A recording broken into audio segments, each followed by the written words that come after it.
Le corps de Christ est une grande vérité, une grande réalité, une chose merveilleuse. Il n'y a rien à retrancher à toute la révélation de la vérité et de la doctrine du corps de Christ. Mais nous devons être très prudents, car une fausse conception du corps de l'Église, qui est son corps, peut résulter de la pensée que l'individu, dans son caractère distinctif, est annihilé et que nous fusionnons tous en une masse informe, que tout ce qui permet notre identification est dissous et que nous perdons toute personnalité dans une chose appelée le corps. Or, Paul lui-même très prudemment parle de l'erreur d'une telle pensée. Si tout le corps était œil, s'il était tout oui, 1 Corinthiens 12, 17. C'est sa manière d'aborder ce danger, le péril de supposer que le corps entraînerait un agglomérat conduisant à la perte de l'individualité distinctive. Nous devons seulement considérer nos corps dans ces deux domaines, l'intérieur et l'extérieur.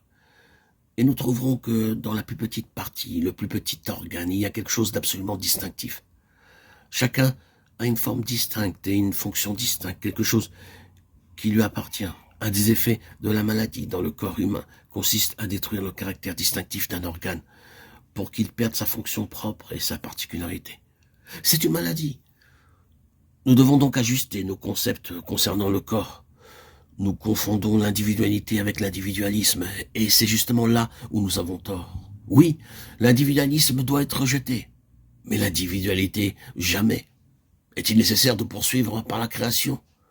Pourquoi cette inépuisable et immense variété dans la création de Dieu? C'est une des merveilles de la création, sa variété infinie. Et cependant, toute la création est interdépendante. Chaque branche dépend d'une autre branche. La fleur de l'abeille et l'abeille de la fleur, et ainsi de suite.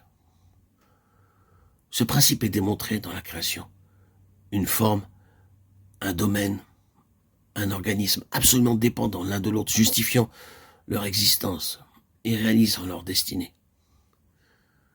Et ce qui est vrai dans la création tout entière, l'est particulièrement dans nos corps. Quand le corps est pris comme une figure de l'Église, il en est ainsi une immense variété et en même temps une merveilleuse unité.